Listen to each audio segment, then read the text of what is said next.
নমস্কার আমার প্রিয় দিদি বোনেরা বন্ধুরা, রিয়াল ব্লগার মাম্পি চ্যানেলে সবাইকে স্বাগত। যে যেখান থেকেই আজকের ব্লগটি দেখছো সবাইকে অনেক ধন্যবাদ আর ভালোবাসা জানিয়ে আজকের ভিডিওটি শুরু করছি। রোদ গরম ঝড় বৃষ্টি ঠান্ডা যাই থাক না কেন আমাদের মেয়েদের তো আর কোনো কিছুতেই ছুটি নেই। এখন সকাল 8:30 মতো বাজে, অনেক সকাল সকালই উঠেছি, সমস্ত কিছু কাজকর্ম শেষ করেছি, আয়ুষ্মানকে স্কুলে পাঠিয়েছি।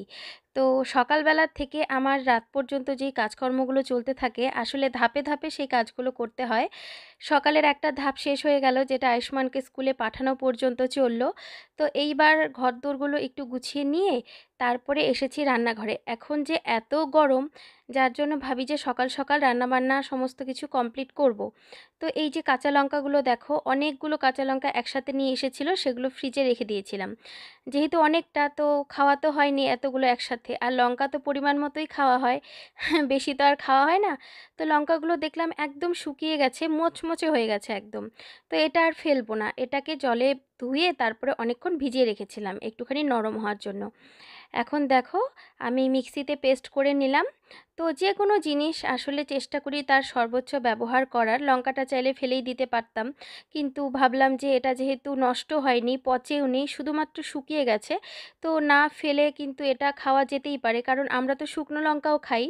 তো এটা কাঁচা পাকা লঙ্কা ছিল, সেটাই শুকনো করা আর কি। তো এখানে পেস্ট করে এখন এই যে এইভাবে ফ্রিজের মধ্যে রেখে দেবো, ডিপ ফ্রিজে। তারপরে যখন ব্যবহার করব আর কি, এক একটা করে কিউব বার করব, রান্নাতে দিয়ে দেব। আর কাঁচা লঙ্কা দেখবে রোজ বাটাবাটি করতে ইচ্ছাও করে না, হাত জ্বলে প্রথমত।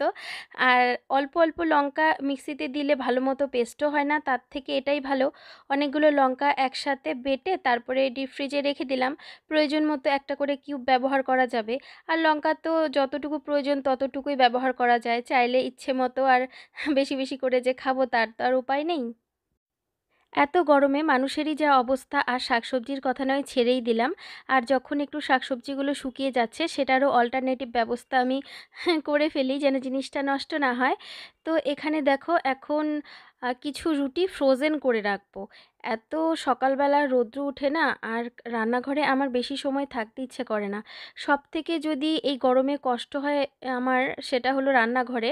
সব কাজই মোটামুটি করা সম্ভব হয়, কিন্তু এই যে গরমের মধ্যে দাঁড়িয়ে দাঁড়িয়ে রান্না করাটা সত্যি শুধু আমার নয়, আমাদের প্রত্যেকটা মেয়েদের এবং মায়েদের এই সময় যা কষ্ট হচ্ছে, সেটা তো বলে আর বোঝানো যাবে না। কিন্তু কষ্ট হলেও তো করার কিছু নেই, না খেয়ে তো আর থাকা যাবে না।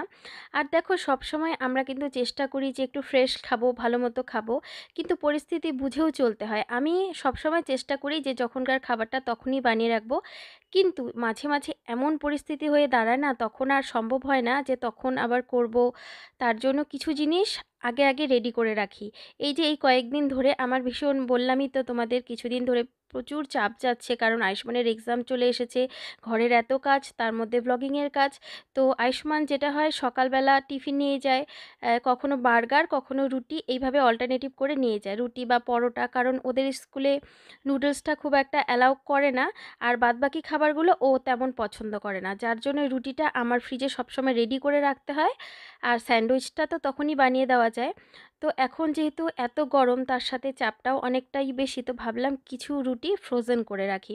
তো আটাটাকে সেদ্ধ করে নিলাম। আর এখন জানো তো, রুটি করলে বেশিরভাগই আটা সেদ্ধ করে করি, কারণ আমার একটু অ্যাসিডিটির সমস্যা আছে। তো আমার একটা বান্ধবী আমাকে বলেছে যে রুটি যদি সেদ্ধ করে, মানে আটাটা সেদ্ধ করে বানানো হয় রুটিটা, তাহলে অ্যাসিডিটির সমস্যাটা অনেকটা কমে যায়। তো ভাবলাম এটা তো একটা ভালোই বুদ্ধি। আর মাঝে মাঝে আমি রুটি ফ্রোজেন করে রাখি, কিন্তু যখনই রুটি ফ্রোজেন করি আমি খুব বেশি দিনের জন্য সংরক্ষণ সেইভাবে করি না, মনে করো 15 দিন বা 1 মাসের জন্য করি না।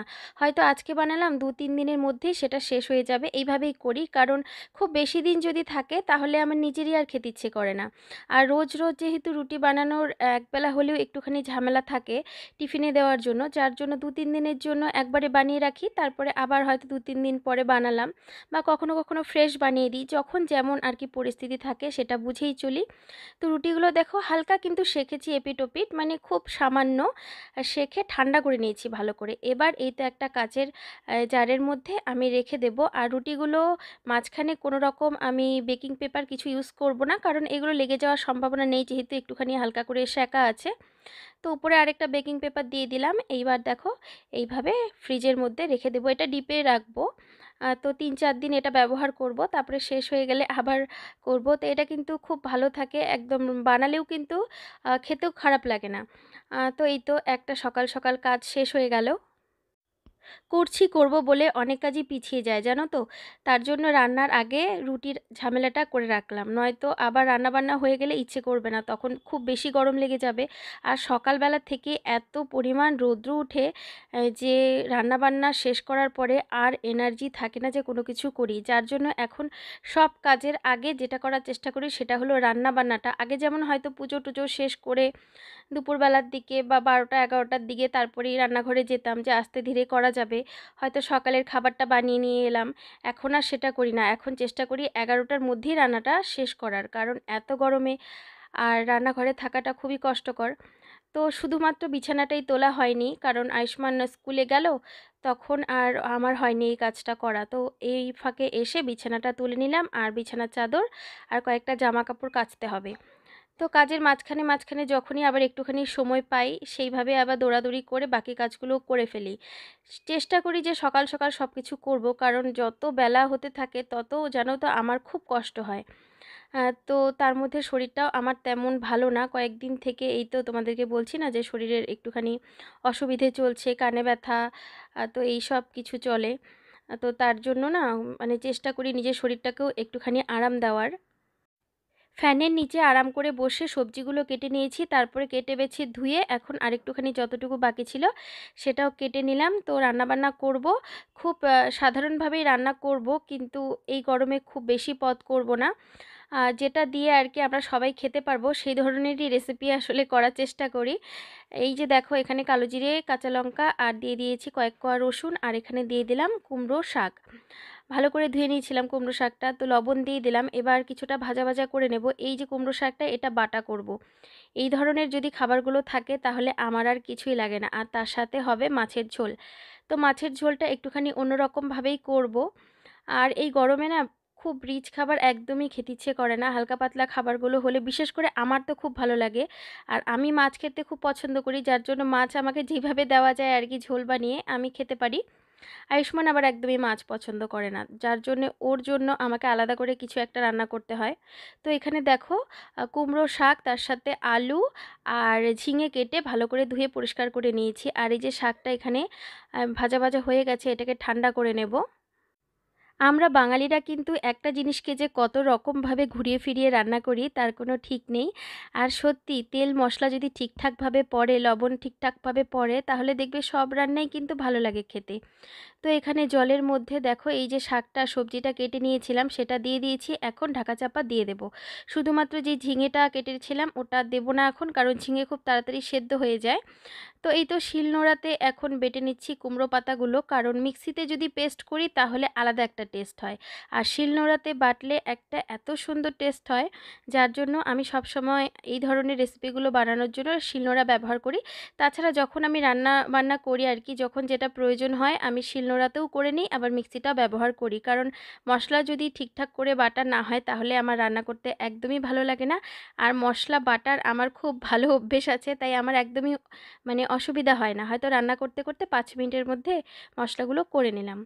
তো এই তো আয়ুষ্মান স্কুল থেকে চলে এসেছে, ওর ভীষণ গরম লেগেছে, স্বাভাবিকভাবেই গরম লাগবে, কিন্তু একদিকে শান্তি জানো তো, ওর সকাল স্কুল। তো সকালে স্কুল থাকলে দেখবে যেহেতু সকাল সকাল যায় আর দুপুরের আগেই চলে আসে, যার জন্য বাচ্চাগুলো একটু রেহাই পাচ্ছে। তো এখানে ওকে একটু শরবত করে দিয়েছি, আর একটু শশা কেটে দেবো। আয়ুষ্মানের বাবা তো নেই, অফিসে বেরিয়ে গেছে, আর রান্নার মাঝে মাঝে আমি একটু ছেলের সাথেও সময় কাটাই, আবার একসাথে একটু খাওয়া দাওয়া করি। আমরা দুজন দুজনের বন্ধু। তো এখানে ঝিঙেগুলো যে কেটে রেখেছিলাম সেটা দিয়ে দিলাম, তারপরে আর কিছুক্ষণ সেদ্ধ করে নেব সবজিটা। তো দেখো শুধুমাত্র লবণ দিয়ে এই সবজিটাকে সেদ্ধ করা হয়েছে। তো এখন হবে বাকি রান্নাটা। এখানে তেলের মধ্যে দিয়ে দিলাম 5 ফোড়ন, তারপরে এই যে মশলাটা বেটে নিয়েছি এটা দিয়ে দিলাম। এখানে আছে কাঁচা লঙ্কা, কয়েক কোয়া রসুন, আদা, জিরে। তো এটা আমি শিলনোড়াতে বেটে নিয়েছি। তো এই তো হলুদ দিয়ে তারপরে লঙ্কার গুঁড়ো দিয়ে খুব ভালো করে, একটুখানি লবণ দিয়েছিলাম অবশ্য, দিয়ে এই যে মশলাটা ভালো করে কষিয়ে নেব। মশলাটা যখন খুব ভালোভাবে কষানো হয়ে যাবে, এই যে সিদ্ধ করে রাখা সবজিটা এর মধ্যে দিয়ে দেব। সত্যি কথা বলতে আমার রান্নার তেমন কোনো বাঁধা ধরা নিয়ম নেই। আমি যখন যেমন ইচ্ছে হয় এক্সপেরিমেন্ট করতেই থাকি। তো এখানে দেখো এই যে সবজিটা দিয়ে দিলাম, এখন কিছুক্ষণ ঝোলটাকে ফুটিয়ে নেব। আর যেই মাছগুলোকে ভেজে রেখেছিলাম, মাছগুলো দিয়ে দেব এই ঝোলের মধ্যে, তারপরে ঢাকা চাপা দিয়ে আরও কিছুক্ষণ ফুটিয়ে নেব। তাহলে কিন্তু খুব সুন্দর একটা সবজি দিয়ে মাছের ঝোল হয়ে গেল।